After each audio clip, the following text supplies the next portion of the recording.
Здравствуйте все на канале Творческий сундучок. С вами Татьяна. Многие, как и я, не могут расстаться со своими старыми машинками.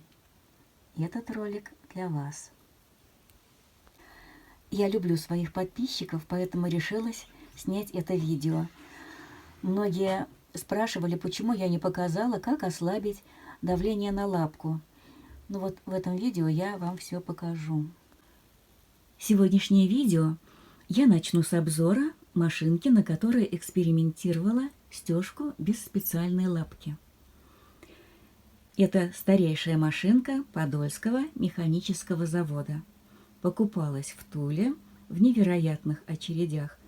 Очередь стояла ночами, и невозможно было отключиться, извините за подробности, даже по нужде. Поэтому из одной семьи очередь караулили как минимум 2 человека. Такой невероятный спрос был на швейные машинки в послевоенные годы. Машинка нещадно эксплуатировалась, на ней шили и шелковые вещи, и дубленки. Конечно, внешний вид изменился. Здесь даже грунтовка облезла, виден металлический корпус. Остался совсем маленький участок лакового покрытия с небольшим кусочком орнамента, но самое главное вот здесь. Вот этот значок Подольского механического завода со звездой и дубовыми листьями и надпись «Подольский механический завод имени Калинина». Я еле разобрала эту надпись. Чьего это имени?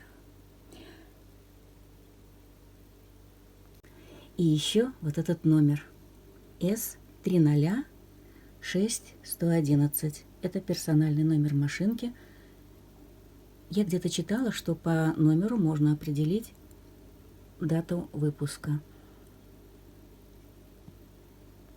У машинки ножной привод, и установлена она на станине от китайской машинки.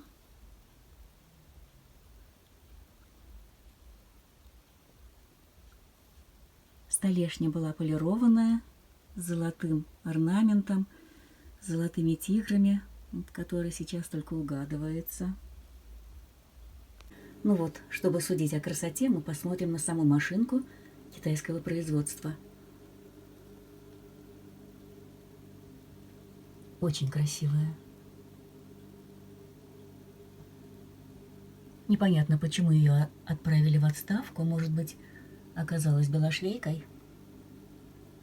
В общем, она меня заинтересовала. При ближайшем рассмотрении оказалось, что ею все-таки пользовались. И, похоже, немало пользовались.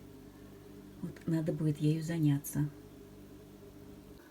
Но основная цель видео – это показать, что же надо крутить, чтобы ослабить давление лапки на ткань.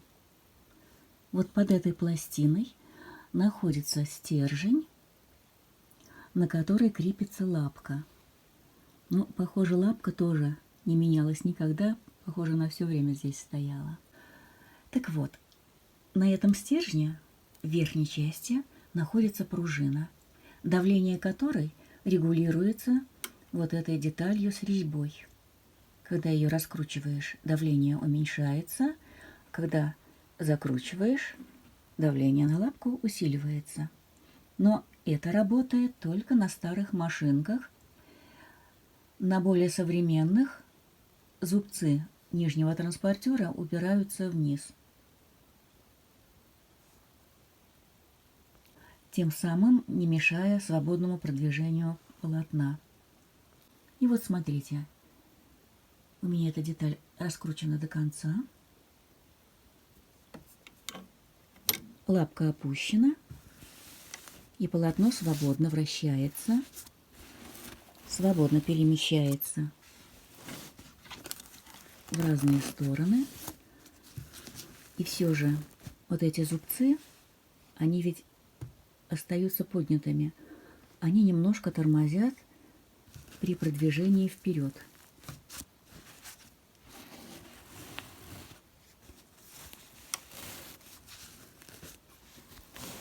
В общем, надо пробовать, если есть большое желание. Чтобы вам показать стежку, я взяла 2 небольших отрезка ткани искусственного шелка. Снизу шелк даст лучшее скольжение внизу, под лапкой. Сделала прослойку из синтепона.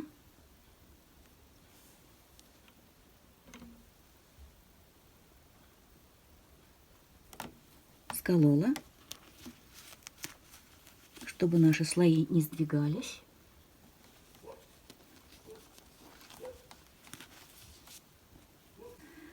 Начинаю с середины, опускаю лапку, ввожу иглу и вытягиваю нижнюю нить.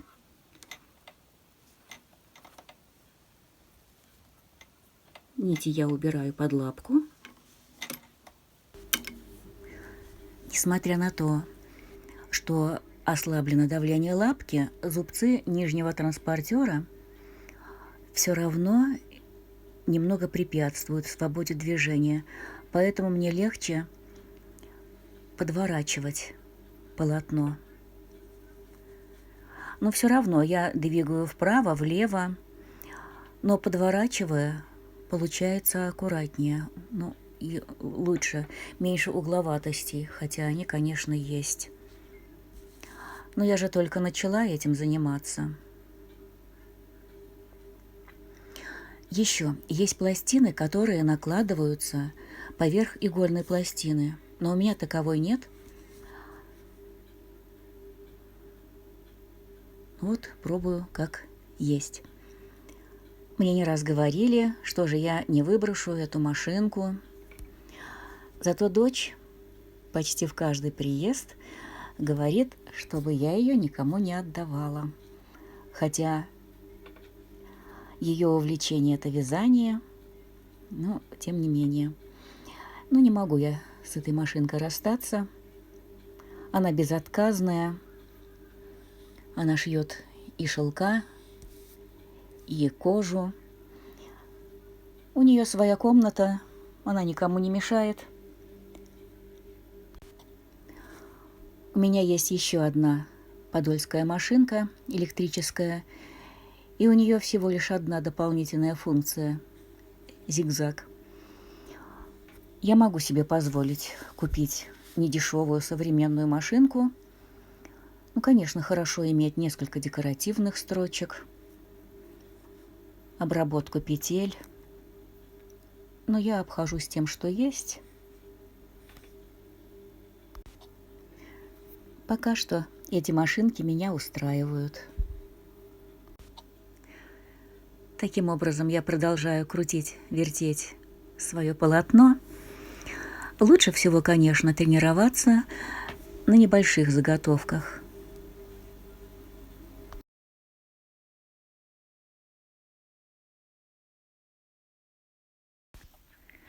Но вот здесь я, конечно, поленилась отрегулировать нижнюю нить. Она выглядывает наверх. Ну вот, девочки, такие я закрутила мозги. Конечно, не обошлось без угловатостей. Нужен навык. Это всего лишь 3-я попытка, причем попытки очень короткие, нужно больше практиковаться. Я попробовала вообще обойтись без лапки. Конечно, полотно двигается без помех, вообще свободно. Но мне не понравилось все-таки. Небольшой прижим лапкой нужен. Ну, девочки, это мой опыт. Как там у Пушкина, опыт – сын ошибок трудных. Это никак не рекомендация к действию. Вы просили, я показала, как я это делаю.